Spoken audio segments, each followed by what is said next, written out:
The Malaysia Competition Commission, MyCC, has issued a proposed decision against 5 feed millers, which include Bursa Malaysia-listed companies, Leong Hub International's wholly owned subsidiary Leong Hub Feed Mill Malaysia, Malayan Flour Mill's partially owned Dinding's Poultry Development Centre, and PPB Group's 80% owned FFM.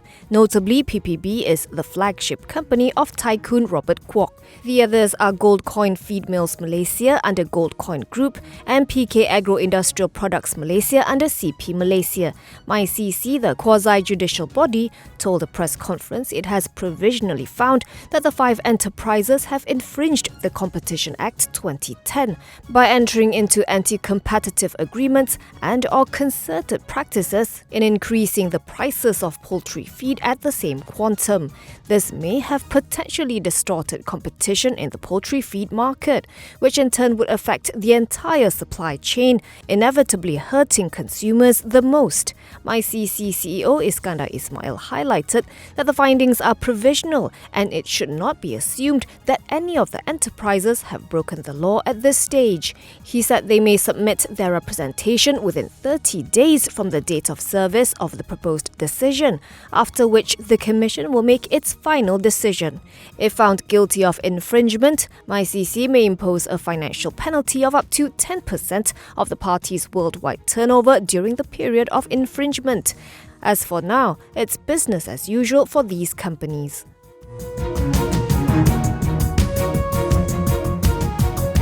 Finance Minister Tengku Datuk Seri Zafrul Abdul Aziz says Malaysia's inflation may reach around 11% without subsidies for essential items like fuel. In an interview with CNN, he said Malaysia has consumer price gains under control relative to its neighbours and the rest of the world, with headline inflation projected to average at 2.2% to 3.2%.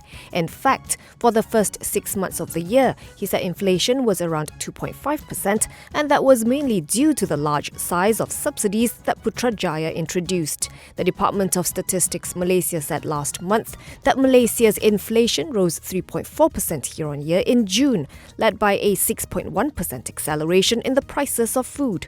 While Zafrul acknowledged that the blanket subsidy policy is not sustainable for the country, he said it is necessary for economic recovery in the short term, and so Putrajaya does not want to pull the handbrake too soon.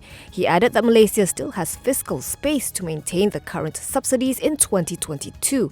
This is given that Malaysia's current 60% debt to gross domestic product ratio is still below the country's statutory debt ceiling at 65% of GDP.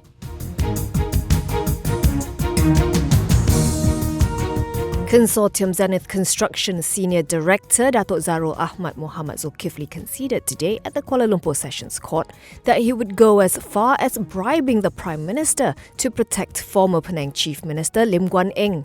Zarul is the 23rd prosecution witness in Lim's graft trial linked to the 6.3 billion ringgit Penang undersea tunnel project.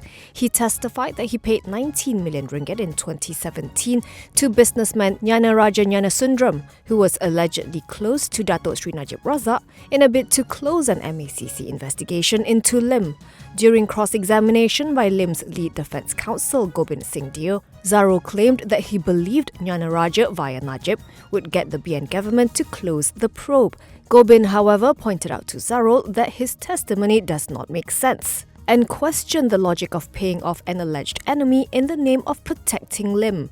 In response, Zarul said it makes sense to him due to his desperation to protect the Bagan MP. Nyana Raja was charged in 2019 for allegedly having cheated Zarul into believing that the former was able to settle an MyCC investigation into the undersea tunnel project.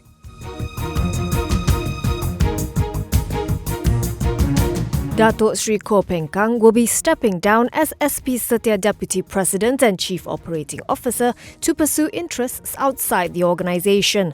According to the property developer's statement today, Koh's last day will be on September 30th, 2022.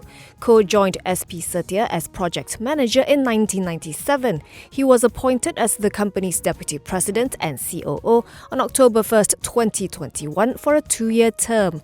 Under his leadership, co-pioneered the award-winning Satya eco-themed township developments, initiated the hospitality segment and overseas projects for the company. SP Satya chairman Tan Sri Said Anwar Jamalulail said the developer thanked Co for his contributions over the years and that his replacement will be announced in due course. In the meantime, President and Chief Executive Officer Datuk Chong Kai Wai will assume Co's responsibilities with the assistance of all the executive vice presidents. SP Satya's share price settled up 1.3% at 78 sen, translating into a market capitalization of 3.18 billion ringgit.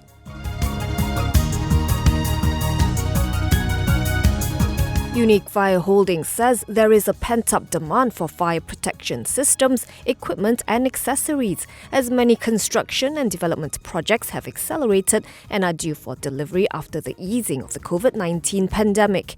Its Executive Director, Datuk Marcus Liu, said today that Unique Fire is confident of positive growth going into FY23, stating its database included being the sole supplier for the MRT Line 1 tunnelling stations, as well as for vehicles in the logistics side. Speaking after Unique Fire's debut on the ACE market of Bursa Malaysia, Liu said the company is also attempting to get its fire extinguisher products certified by British standards, as it plans to export to Hong Kong, the Middle East and other Commonwealth countries.